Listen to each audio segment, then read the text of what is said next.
Hey, everybody. Happy Sunday morning. Happy Sunday. It's good to see you all. It's good to be here again with you live and in person. It is a good day. And so we are going to begin as we always do with prayer. And this morning, our prayer champion, Reverend Akila, will lead us in prayer. Peace and love, CSC family. So nice to be here with you on this platform. So let's just take a moment and ground in the space that we're in and just start to settle within. Allow your eyes to close and start to focus inward on your breath. Breathing in here and breathing out now. Breathing in peace and breathing out ease. Breathing in relaxation and breathing out rest. I am knowing that there is one power, one source, one infinite supply of this very breath that we breathe. The air is uncountable. The air is infinite, just like Mother, Father, God, infinite, all-encompassing spirit. Omniscience, omnipotence, and omnipresence. God is everywhere, and God is now here within the sound of my voice and within the ears that listen. I'm so thankful to recognize God in the activity of this day. I'm so thankful to recognize God in the activity of time. I am so thankful to recognize God as the reason why we come to sit where we are in this present moment. I'm so thankful to recognize God as the divine creator of your being and mind. I am knowing that I'm in the small where God is in a large, and I am so thankful and grateful to know that this class, this time together is the truth. This time together is what we have right now, and it's abundant. It's abundant with your presence. It's abundant in the word. It is abundant in the teachings of this book. It is abundant with the foresight and the wherewithal of our pastors to show up in this moment, in this time, and feel inspired to hold space in a way that elevates and advances our very being. Knowing that we are not separate from the one, we are the one. And collectively, we lift ourselves and our brothers and sisters up by the very sheer existence of expanding our consciousness. Seeing as God sees, hearing as God hears, feeling as God feels in the unifying field of love. We unleash the truth with our presence. We receive the blessing of this class right now, knowing that is more than helpful. It is wealthful, grounding us in our sound mind, our good God mind that is available to us as we open to this time together.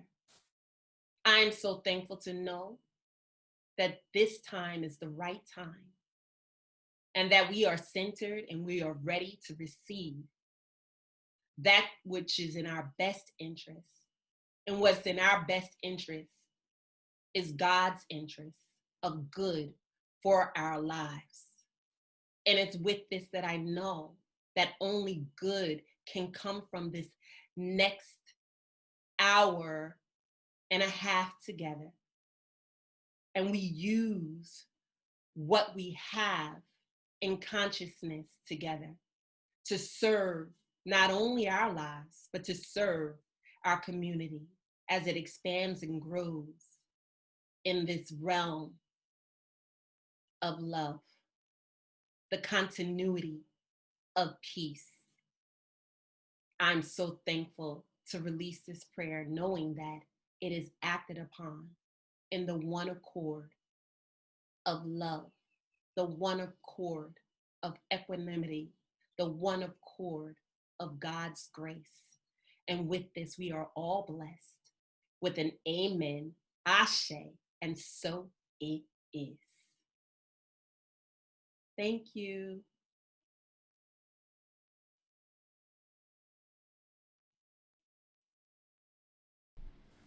Amen. Amen. Ashe, and so it is. Thank Ashe, you, and so Akila, it is. Thank you. for that grounding prayer. Well, first, we want to just welcome everyone. We know that we may be in week 8 of this class, but we know that there are folks that are joining us for the first time or Yes. just heard about this powerful thing and this good thing that we've been doing over here at CSC and are joining in. So if this is your first time and you're not already on our mailing list, please text this number right here. Just text the word welcome, nothing else, just the word welcome to that number, and you'll receive a response with a link. You can give us your information, and we'll keep you up to date on everything that's going on at CSC, everything that's coming up at CSC, because we want to stay in touch with you. So please do that. And we're so happy to have you. We're so happy that so many people, I see folks are shouting out where they're connecting in from. LA is in the house, of course, Brooklyn and all the 5 boroughs are in the house. I saw that Chicago is in the house. It's a beautiful thing. It is. It is. So happy to see you this morning. So happy and glad that it's Sunday and we get to come together in the way that we do at CSC. Absolutely. Absolutely. So let's get into a couple things. First, we want to tap in on some announcements because there's so much going on. And the very first thing that we want to talk about is to give you an update on COVID-19 and what's going on and what's been going on. For those of you that are in New York, you may know that yesterday Governor Cuomo announced that all houses of worship can now hold services with up to 25% capacity.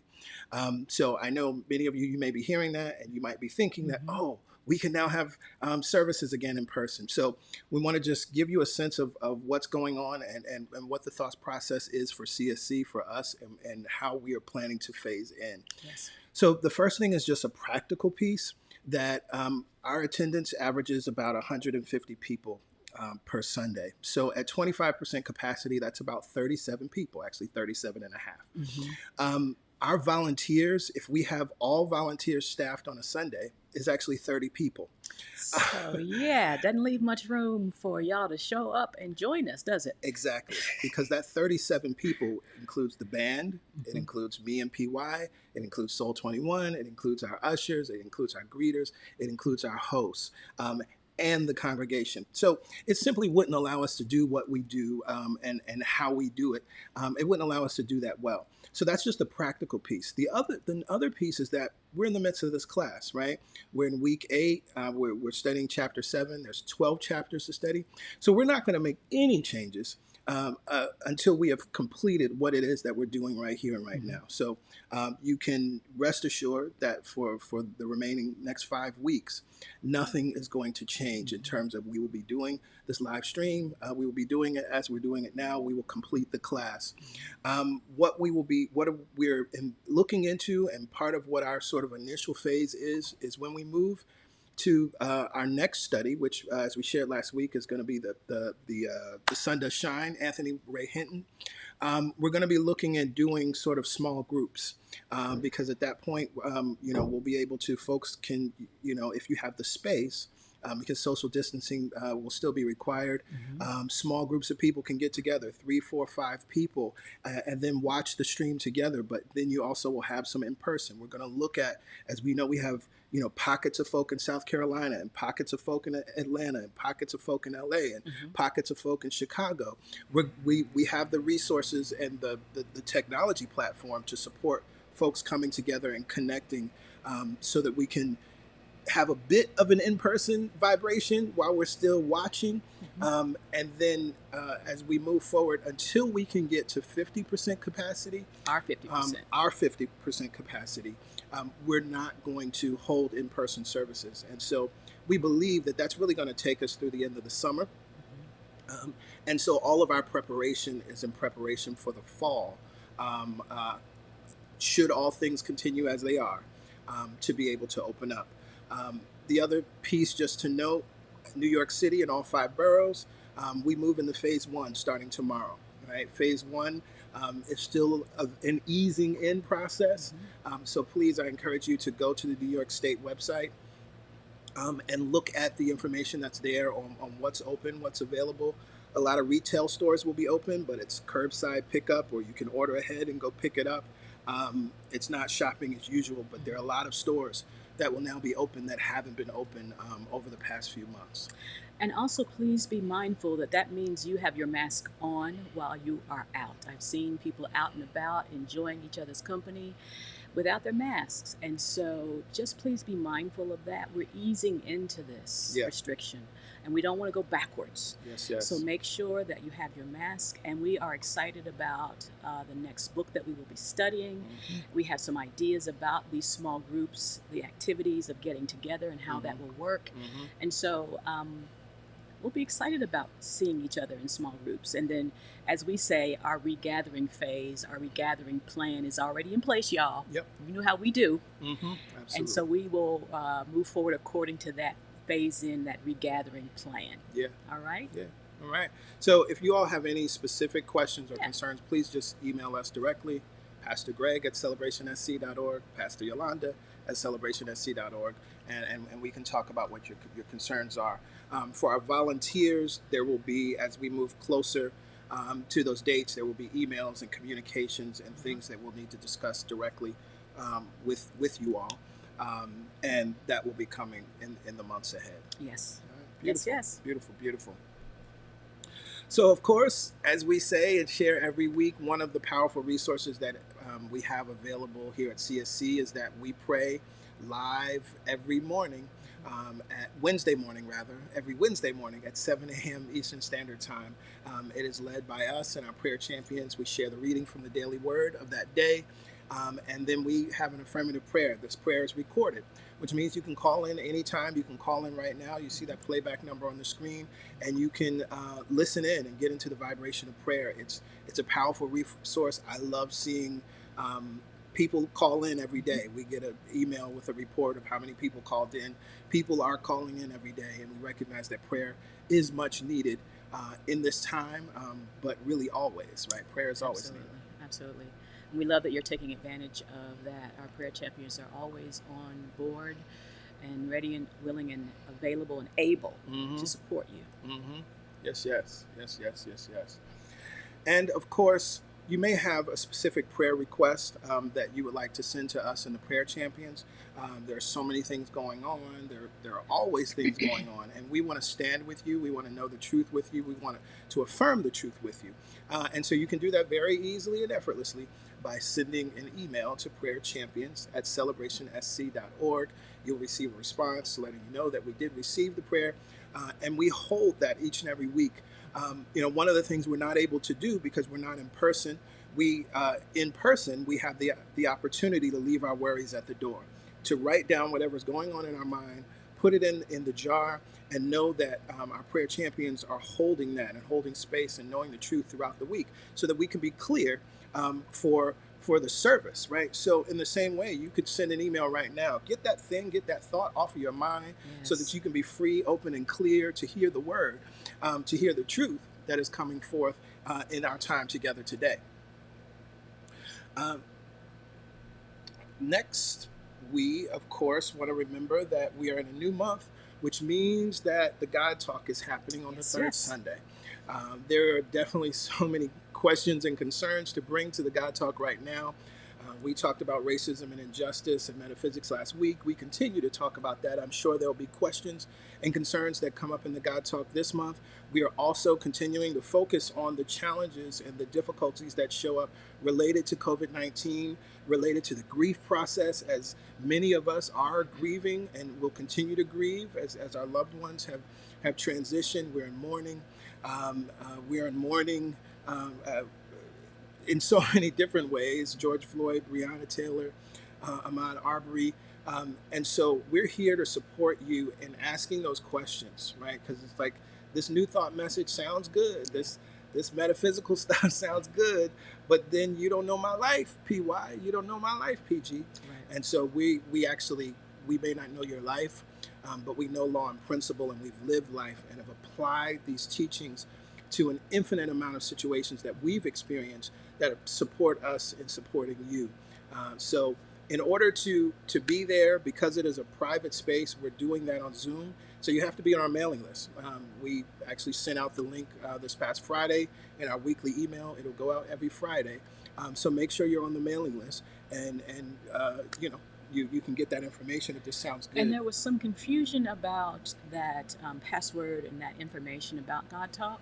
It doesn't come out in a separate email once you sign up. It comes out in the Friday email. So once you get the Friday email, scroll down in the email till you get to the God Talk, and you'll see the section that gives you the dial-in information and the password. Absolutely. And just again, remember, here's the information. If you're not on the mailing list, this is how you get on the mailing list. Text welcome, just that word, nothing else, to this phone number, and you'll just follow the prompts and you'll be added to our mailing list. All right, beautiful. I think that's all we have in the way of announcements today. There's a lot, wasn't it? There's a lot, but of course, with COVID-19, we want to make sure that you're updated. And please, you can, spread the news and share that word just so people are clear. CSC is not holding in-person services anytime soon, right? Keep that in mind. Keep that in mind. And so now it is time to meditate, to go within. And PY will guide us and lead us as she always does, so wonderfully, so beautifully. Oh, well, we come to this time, and we are in a new month officially, and so we are implementing a new affirmative thought, a new meditation, a new theme. And as we witness the unfolding of events in our world and in our lives and families, there's a tendency to tense and to brace against what we see, right? And maybe it's unconsciously bracing and preparing ourselves for threat. And so when we come to meditation this month, it is all about softening.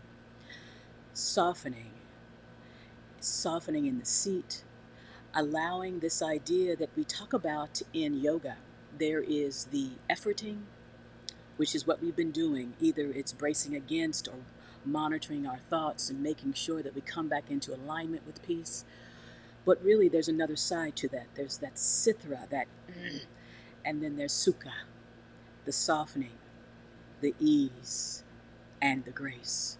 And so this month's meditation is all about softening, giving ourselves a break, giving ourselves a break in our thinking, giving ourselves a break from those things that would distract us, and coming back again and again to the ease. Last week we talked about the Bible verse, peace, be still. We will be using that as our affirmative thought this month. Peace, calling peace in, knowing it's there, and then signaling, be still. So let's find a comfortable seat. Wherever you are, in your home, on your sofa, lounging, reclining in your bed, wherever you are, find a comfortable seat, a place where the body can begin to relax and the mind can follow. And from this comfortable seat, we allow the breath to do the work. We allow it to be the most active thing right here and right now. So let's close our eyes and notice from the inside where we are. We are here, and the breath is in charge. We can relax. So just notice the breath.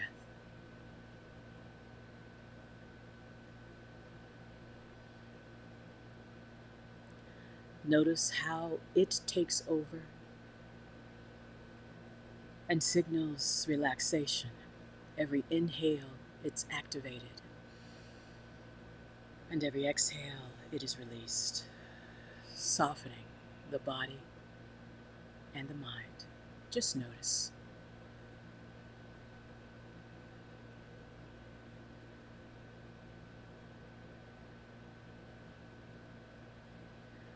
And since we've agreed to let the breath do the work,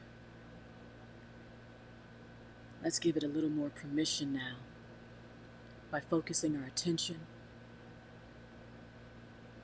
onto any efforting is just allowing. Breathe in through the low belly now. Breathe in. Hold it there. Noticing an expansion within our bodies. Hold it. And release a nice, long, slow release.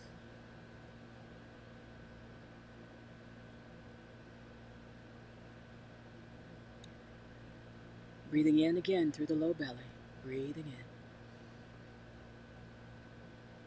Hold it there. And release it all, softening.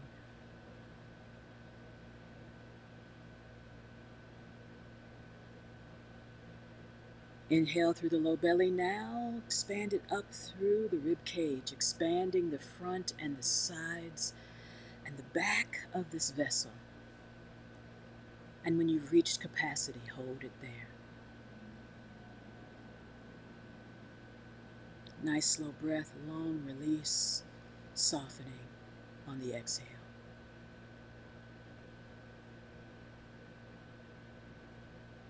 Again, inhale through the low belly, up through the rib cage.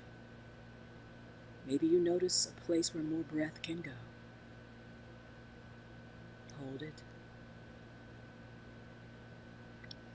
And letting go of all the thoughts that prevent us from breathing now.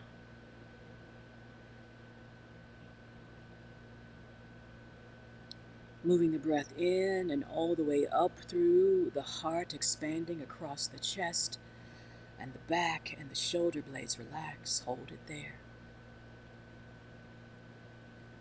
And release, softening to this moment. Nice, slow, long breath.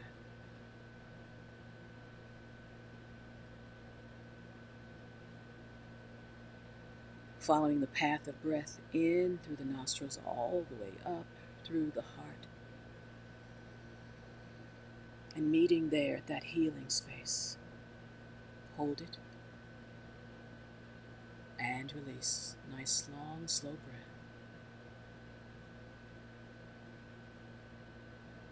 And for a few rounds, find your own rhythm, in and out, breathing in and releasing on your own.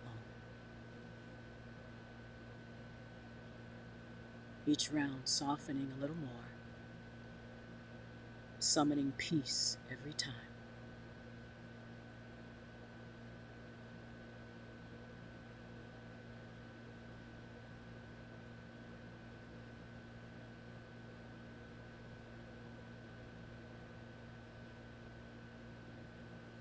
And from this place, let's bring that breath in alignment, connecting to each other, connecting to peace and the stillness that follows it. Bring your focus to the feet and send the breath into the feet. Relax the feet.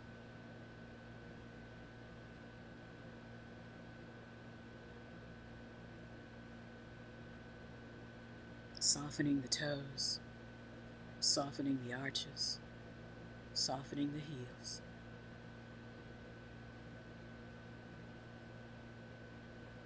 Now allow that sensation to travel up the shins and the calves, softening on the exhale.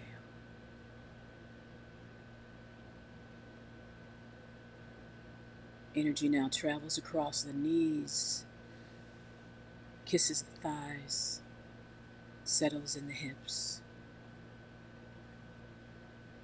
and all of that softens to the chair, to the sofa, to the bed, to the floor beneath.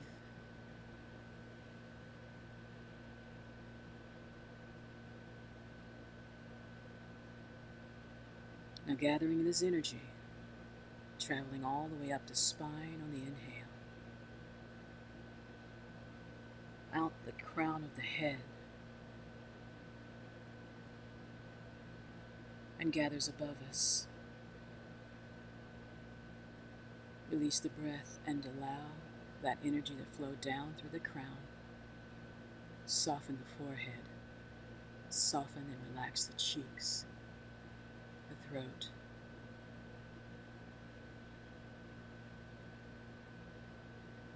And on this next round of breaths, breathing in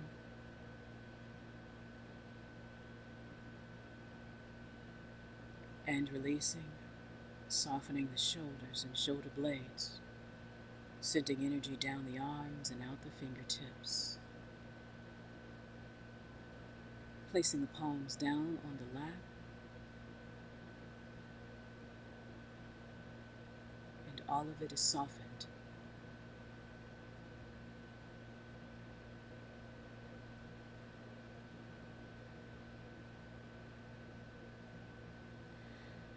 From this place of openness, we find peace and stillness and the grace of God flowing through us.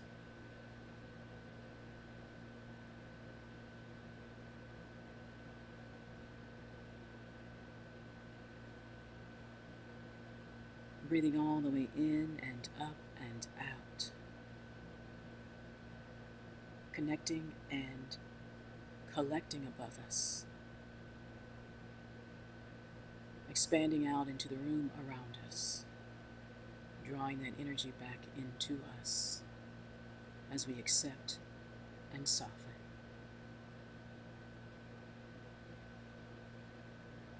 Inhale again, this time all the way in and up. Closing the lips and exhaling through the nose.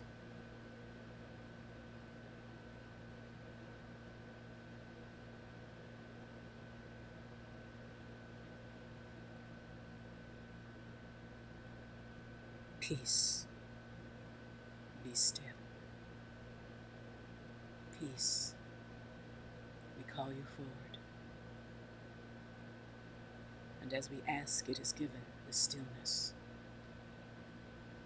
So as we go into our silent time, if the mind wanders, it is okay.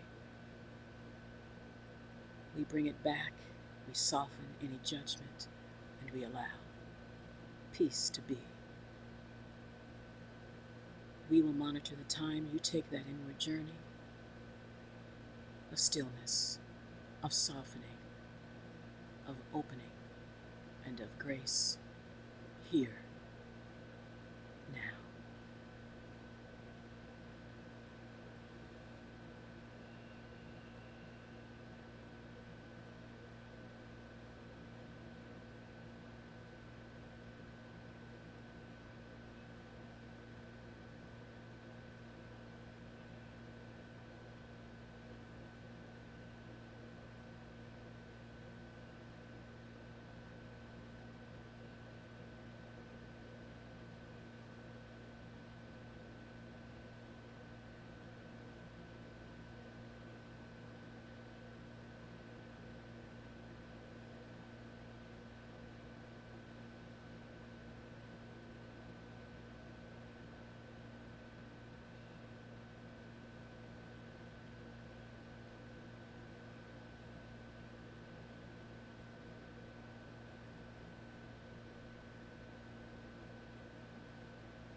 with our eyes closed.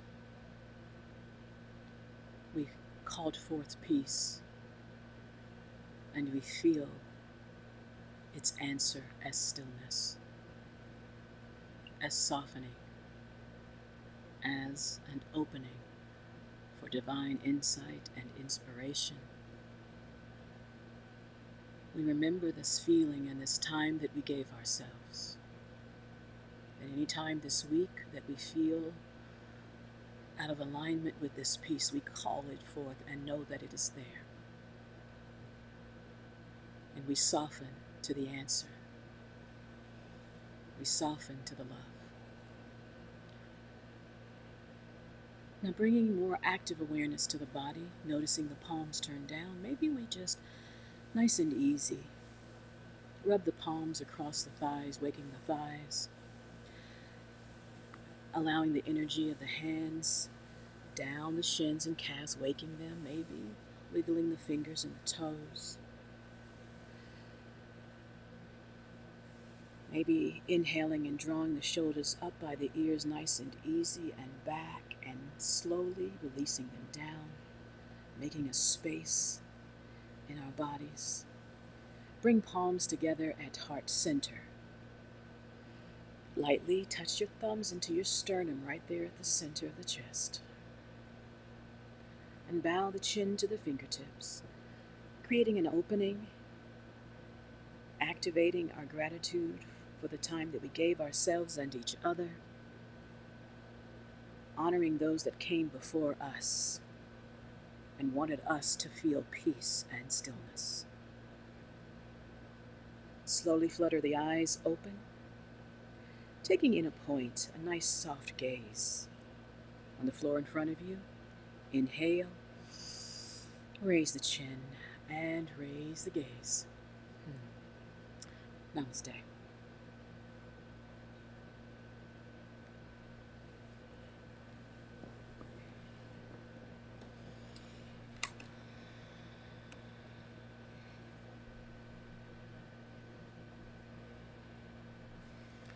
Yes, yes.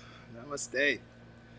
Feels good all up in here. I hope it feels good wherever you may be as you are sitting in the bliss, in the joy, in the awesomeness of meditation. Let's see. We have so much to cover in this chapter. I think this chapter is appropriate for so many reasons, and we're going to really support you in applying it, not just to reversing financial adversity, but really looking at adversity in general. But as we say each and every week, if you are just joining us for the first time, we're studying this book, Spiritual Economics by Eric Butterworth. Get the book. Go to Amazon, get the physical or the digital copy. If you get the audio book, make sure you also have the text, because there are pieces that are in the text that are not in the audio. Very, very important. The other thing is to remember that as you're reading the book and as you're studying each chapter each week, if questions come up, send us an email. Send an email to truthsunday@celebration.org, and we'll do our best to incorporate those questions into the lesson for that preceding week. So as you're reading chapter 8 this week, send us your questions, and we'll incorporate that into the conversation. The other thing that I want to highlight, because I think it's important, Memorial Day weekend, we shared a recording of a class that we taught a few years ago, Money is God in Action. And I think that class is a great bridge between chapters 6 and 7. And so if you haven't checked that out, it's on Facebook, but it's also on YouTube. And I just thought it was good that you see, like, everything is on YouTube. We have so much content on our YouTube channel, but you'll see there, Money is God in Action is there. But also, because I know many of you missed the music. We got some feedback. You loved that we used music last week, which I think was very important, just vibrationally for where we are. We have a whole playlist of about 70-something songs, or 70-something videos, right? And we're always, any music videos that exist, they're always updated there on YouTube. So if you want that vibration, if you want to hear Soul 21, tap into that playlist even Yes. before service starts, right? And get your Soul 21 fix in, and then come on in, or vice versa. You can do it afterwards. Yeah, and I love how people are using the messages during their workouts. They're using the music during their workouts. So you got that vibration all in and up through your workout. I love that. I actually use it myself sometimes for that. It's a beautiful thing. It's a beautiful thing. So we want to make sure that you understand that this resource is here. Additionally, an additional resource we have in terms of this class specifically is we created a blog here. Just go to celebrationsc.org/thrive. There's a link there to purchase the book, but also some of the other resources that we've shared throughout the weeks that we may have emailed out to folks or posted on social media. It's all here. So you have it in one place that you can access. So we don't want to just make sure that everybody knows that this is here, that it exists, and that it's available. Yes, yes. But again, I highly encourage, maybe when you get to after we're done today, you may want more. If you haven't watched Money Is God in Action, I encourage you to check that out because, oh man, there's just so much good stuff in there. And while we're talking about overcoming or reversing financial adversity, we got to understand a lot about what money is in order to really dig into all of what's possible. And our relationship with money. Yeah. If we have one. We actually all have one, whether it's positive and supportive or not. Right. So, yeah, definitely dig into that class. It was a fun one to teach. And we also gained a lot from it ourselves. Absolutely. So let's dig into chapter 7, yes. how to reverse financial adversity.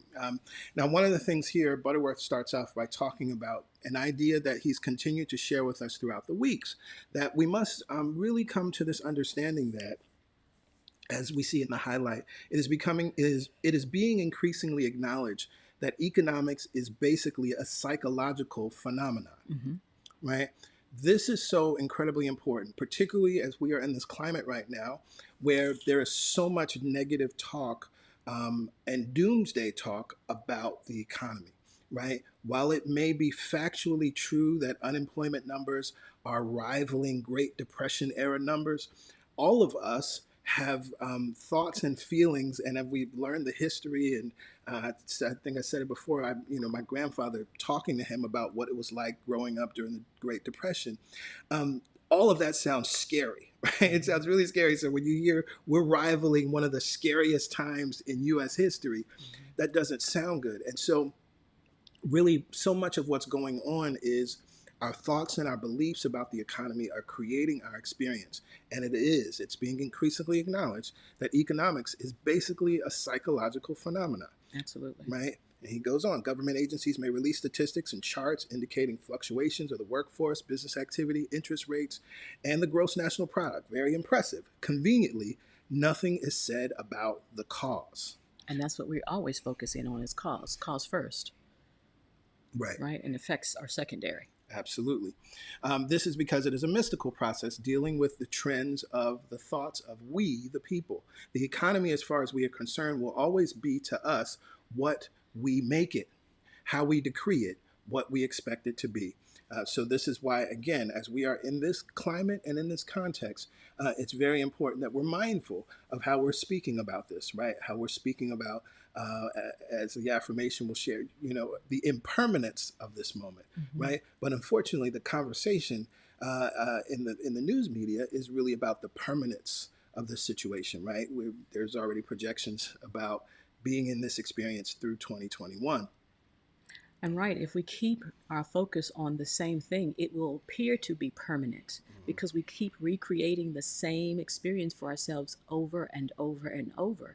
And if you don't understand these teachings, you don't even realize that I keep creating the same situation for myself, and collectively we keep recreating it. And so it feels permanent. Right. But we'll talk more about that. Right. And so I'm just skipping ahead to the highlight. For the economy is little more than a barometer that registers the highs and lows of consciousness. What does that word mean? Consciousness, our collective consciousness. In other words, what people, the overwhelming majority of humans or citizens in a country are thinking, believing, expecting, and holding to be true, right? And what's beautiful is that consciousness can change, right? It has changed throughout history, it changed throughout time, it changes day to day, it changes week to week. But that's really what's going on.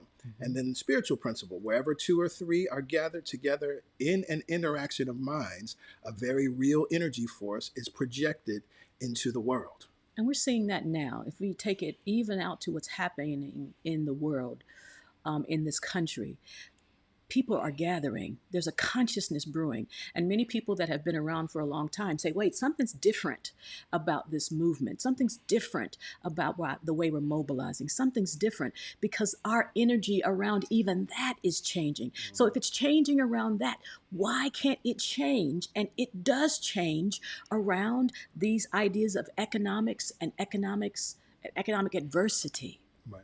Right? Right. Right. And again, it's always changing, right? That's very important. And this is why the economy goes up and down. But unconsciously, not looking at cause, not understanding cause, we think it's all of these other external factors that are the reason for it. We go on. If it happens to be a prayer group or a positive discussion group, then there is a healing prosperity. There is a healing or prosperity influence. If it is the sharing of negativity, as is so often the case, that consciousness goes forth as a beacon of darkness, adding to the weakening of the economy. Many analysts have searched for causes for the fluctuations of the stock market. Perhaps they need look no further than here.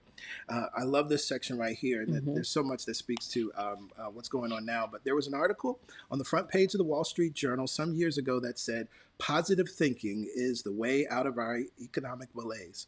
It went on to decry the excessive pessimism that is now engulfing us. It quoted the president of a large corporation as urging business leaders to adopt a more positive attitude to help dispel fears of impending economic doom and to restore confidence in the American people. Right? Now, here's what's interesting. Because this business leader is not unlike the current occupant of the White House, which is a lot of what he's doing right now as it relates to the economy. Excuse me. There were some improved unemployment numbers recently that don't tell the whole story, right? You look at the collective, and there's improved numbers. Some as more people have started going back to work. But if you look deeper into the numbers, you'll see that those numbers actually still show us economic injustice, right? That actually people of color, those numbers went up, right? Black, Latino, and Asian went up, right? And so what the occupant of the White House, 45, is trying to do is he's trying to practice this. He wants to speak affirmatively and positively about like positive thinking will get our way out of this economic malaise. Positive thinking will get us out of the economic impact of a global pandemic. But, and I put here in my notes, but the thing is, what Trump is exercising is positive delusion and exclusion. Absolutely. It's not positive thinking. Right. Right. And so often this is really not to shame him, because unfortunately many of us have and do the same thing. We're trying to practice positive thinking and living in the vibration of what positive expectation really is, but we're not doing that. And that's why this chapter is so beautiful, because it's really supporting us in doing this. Positive thinking in this context is not about ignoring what exists. Right. And this is why I love, PY and I were talking about it earlier today, right? We're going to read later in the chapter, and it came to pass, right? It's not that we don't acknowledge the problems. The affirmation for this chapter, speaking to the impermanence of the situation. So yeah, right. There's real things going on right now. And if I'm leading this country, I care about every citizen of this country. And while I'm happy and grateful that 2 million people are back to work, but I also see that my Black and brown and people, indigenous and people of color, they're still hurting. They're hurting in a different way, and I understand why. So I need to acknowledge that. And so I can say we are grateful that the numbers are increasing overall, and we are going to do something about where they're not, where the numbers are, numbers are decreasing, and we're going to do something about where the numbers are increasing for our communities, right? Recognizing that, yes, the problem can be solved. Right, but to speak any other way would be in delusion or exclusion. Right, and we realize that his delusion is tied to his fear about something, and many not times, getting elected. And not, well, I'm gonna go there, but all right. His delusion is tied to his fear of not being reelected, Right. And so he's using a tool, which positive thinking is a tool. It's not the only thing. It is a tool like anything else in your toolkit, but you have to understand the vibration under which you use it. If you are trying to deny or be in delusion, then there's a vibration of fear that you're trying to avoid. So we bring our focus to what it is that's the problem. His beliefs about himself as the cause of his reality, right? And then if we're going to use positive thinking as a tool, we make sure that our vibration is in alignment. We make sure we're in alignment with the cause that knows why and how and where to do whatever needs to be done to create and to improve the situation. Absolutely. Absolutely. Right? So positive thinking is a tool. It ain't the end all be all. It is one tool in your toolkit. Exactly. Exactly. Right? But we always bring ourselves back to cause. And if you're using positive thoughts, but you ain't cleaned up your negative vibration, you're not going to get very far. Absolutely. Absolutely. We go on. It is easy to let such advice go right over our heads. Just agreeing. Yes, that is something they should do. However, you are the leader of your business affairs. And as a student of truth, you should become a leader in all conversational groupings. So this is important because just as we use, because it's present and because he makes use or misuse of new thought principles, Misuse. We use 45, but let's be clear. He is only a mirror to show us what it looks like when we misuse it over the country that we're running, aka our very own life. Yes. Hello, somebody. Hello. Right? So it's important that we understand that we are an individual corporation. It's important to understand that we are an individual country, that we are an individual world, that we are an individual universe, and the same rules and laws apply. Thank God. Thank God that the same rules and the same law apply so that we know we can use it in any instance all the time. Right? So we don't get tripped up or fed up with what we see. Yeah. We just apply law. Absolutely. Absolutely. Thus, whenever the discussion turns to the high cost of things and the lagging business of your employer and the frightening cycles of inflation and recession, don't acquiesce in negative conclusion. Position yourself squarely on the side of the prosperity potential and let something good be said. Perhaps maybe talking about supply side economics. Perhaps what is needed is people may be talking about supply side economics. Perhaps what is needed is truth side economics. These two sentences right here, if you do not have those underlined, please do so. And I love how it says, let something good be said. It didn't say you supposed to say it.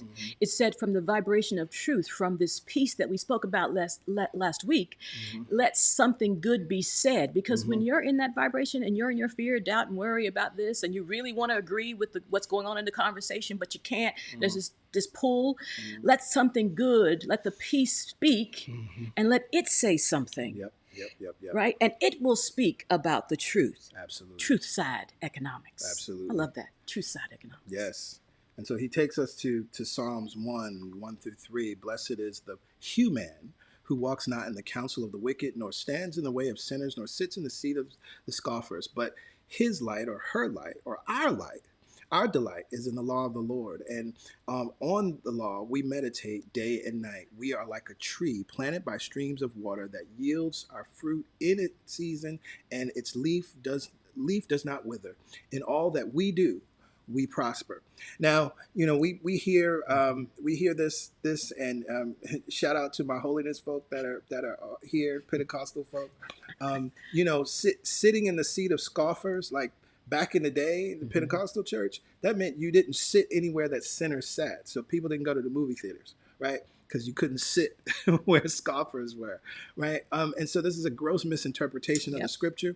And so I love what he shares with us here, that the psalmist clearly states that if you refuse to agree with gossip of negative people, the counsel of the wicked, and keep yourself in tune with the divine law of prosperity, then you can be certain that substance will flow as easily as to you as substance flows to the tree planted by the river of water. A very important realization. The great discovery. Can we stop there for a second? Because this idea, the counsel of the wicked, is also a misinterpretation and misunderstanding.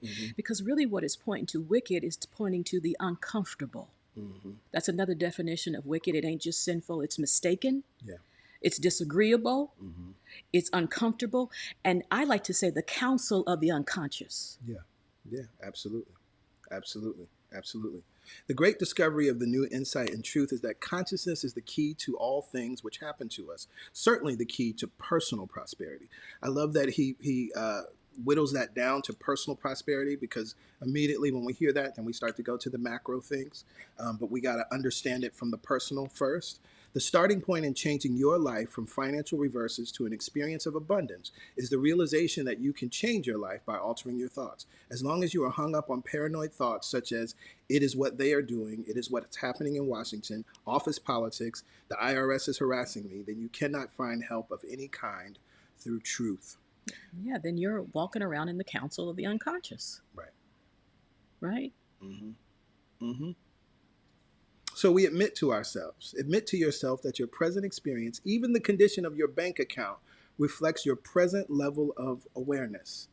And the good news is your present level of awareness is changeable. Yes. That's why you can admit to yourself. Right? We would never want to admit that to ourselves, and then there's nothing that we can do about it. Right? Your present level of awareness is changeable. It's changing all the time. But you can deliberately change it in order to have a different experience. Mm-hmm. Right? You are not the victim of circumstances. Hello, somebody. Consciousness creates circumstances, or at least sets the climate in which they happen. Again, I love what he's doing here. This is very important, because so often we come to these teachings, so often we hear these teachings, so often we misinterpret these teachings as another way to blame, guilt, and shame ourselves. Yep. Because we've come out of a sin consciousness. We've come out of a shame, guilt, and blame scenario, situation, belief system. And so then we begin to use these same teachings in the same way. Consciousness creates circumstances, or at least sets the climate in which they happen. Mm-hmm. Right? And so it's so important to forgive yourself when those instances that you've been unaware. Mm-hmm. Right? When we know better, we do better. Mm-hmm. Right? Mm-hmm. And so we never guilt and shame ourselves, because then we never, ever allow the growth that is on the other side of the awareness. We mm-hmm. never allow it. Mm-hmm. And remember, climate is changeable. Yes. Right? If you're in a room that's hot, you can turn on the AC or turn on the fan. If you're in a room that's cold, you can turn on the heat. Right? Climate is changeable. Mm-hmm. Right? So it's okay, even if you're aware that you created the climate, you can change the conditions. That's what an air conditioner is. Hey. It conditions the room based on where you choose for it to be. Oh my goodness.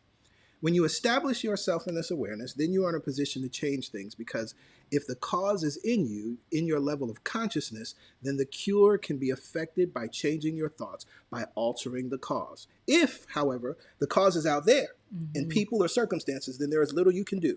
It's just one of those things. Again, the need is not to find the way to get something, but to alter the inner states of mind that have been blocking the natural flow of substance in your life. It may be reflected in a salary increase, or it could result in some investment dividends. Essentially, it will come through consciousness. This is why, we didn't say this last week, but I think it's important. This is why we have to be mindful in our call for justice, what we're saying. I believe that the phrase "stop killing us" is problematic, and it's definitely not affirmative, because what it's asking a question. It's saying, you out here who have all the power, please stop doing something to me. Right? That's not a position of power, beautiful Black people. Right? And so it's important that we take our minds and our attention off of that ask, and instead put our minds and our focus and our attention on the expectation of justice, mm-hmm. on an expectation of change, mm-hmm. on an expectation of policy change, on an expectation in many cases of defunding the police, on an expectation of police operating differently. Right? It's different. In other words, I'm expecting you to do something, to act right, right? To act in a certain way. I'm not asking you to stop treating me a certain way. Mm-hmm. Y'all hear the difference? And this is part of what's going on here, because again, as he says, if the cause is out there in people or circumstances, then there's little you can do. Right. And we're also not denying that something is happening out there, right? Mm-hmm. So Mm-hmm. we're not delusional like Mm-hmm. like 45. Right. Right. We immediately are drawn to something happening there, right? Mm-hmm. So we're not saying that that's wrong. Mm-hmm. We're saying, but as quickly as you have identified the problem, you move yourself in the direction of the answer. Absolutely. Absolutely. Absolutely. I'm seeing in the comments echoing, right? We talked about it last week. Same consciousness. We affirm I can breathe. We affirm we are breathing. And because I'm breathing, that's why I'm ensuring that George Floyd will not be forgotten. Yes. Breonna Taylor will not be forgotten. Yes. Ahmaud Arbery will not be forgotten. Trayvon Martin will not be forgotten. And we will never have those experiences again, right? I can breathe. Because I can breathe, that's why I'm speaking out, right? Because I can breathe. Very, Yes. very, very important. And we understand the need to, or the desire to legitimize what's happened, right? So we have identified that something is wrong. Something unwanted is happening. But we immediately bring ourselves and we start to move ourselves in the direction. If there is a problem that exists, there has to be a solution. And so we move in that direction. Absolutely. Absolutely. Now, we live in a world, going on in the text, now we live in a world of many cross currents of consciousness. If we are honest, we will admit that we are not always able to sustain positive attitudes in all circumstances. Amen? We might be the one leading the council of the unconscious. Negativity sometimes floods the mind, and there seems little we can do about it. Thus, for one reason or another, things sometimes go wrong. Perhaps it is a job that hasn't worked out. Maybe it's a sudden need for financing in a tight money market, or an unexpected loss and a heavily dependent on investment.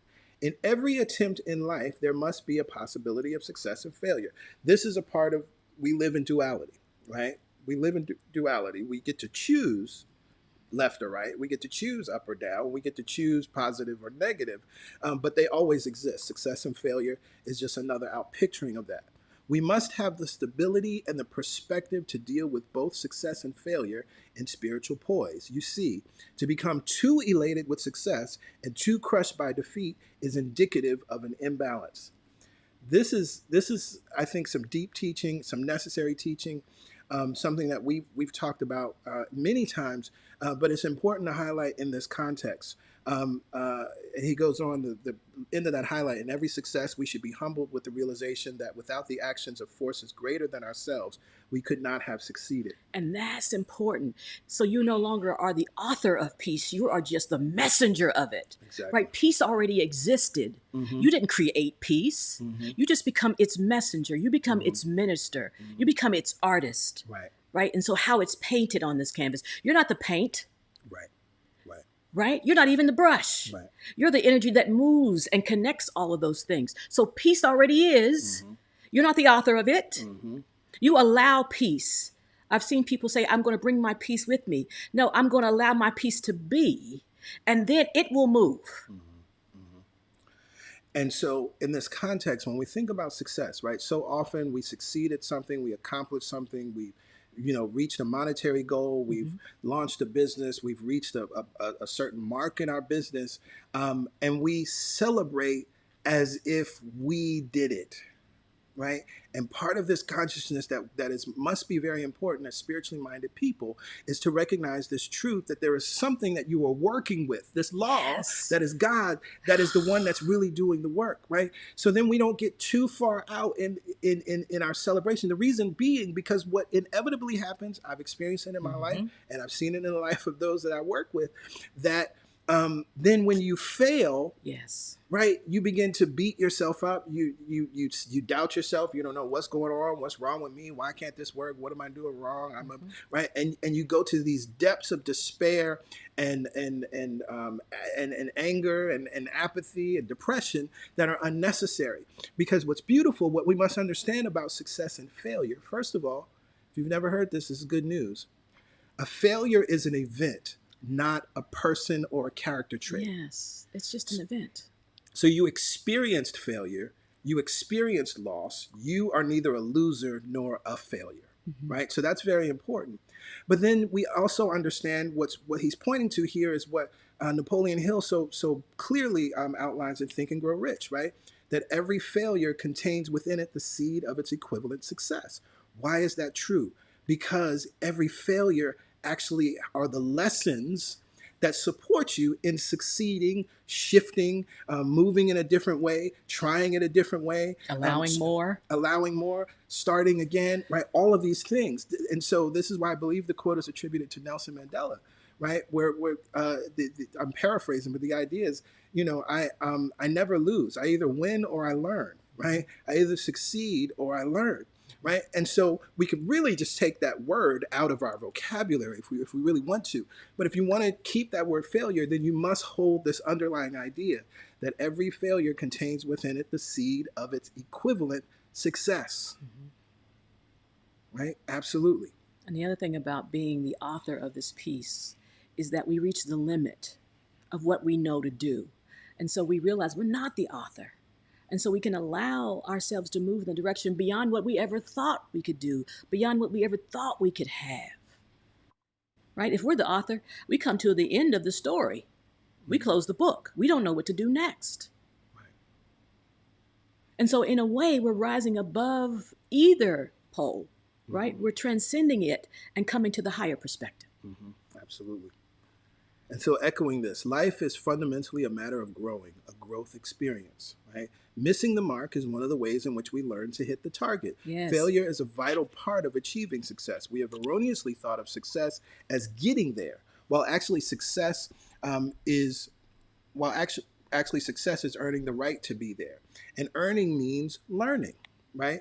Setbacks, even failures, may be an important part of that learning. This may include a stock that didn't perform as expected, a brief fling in a business that failed, or even an occasional experience of unemployment. They are all ways in which we earn or learn the right to achieve the prosperity and success that we all dream about.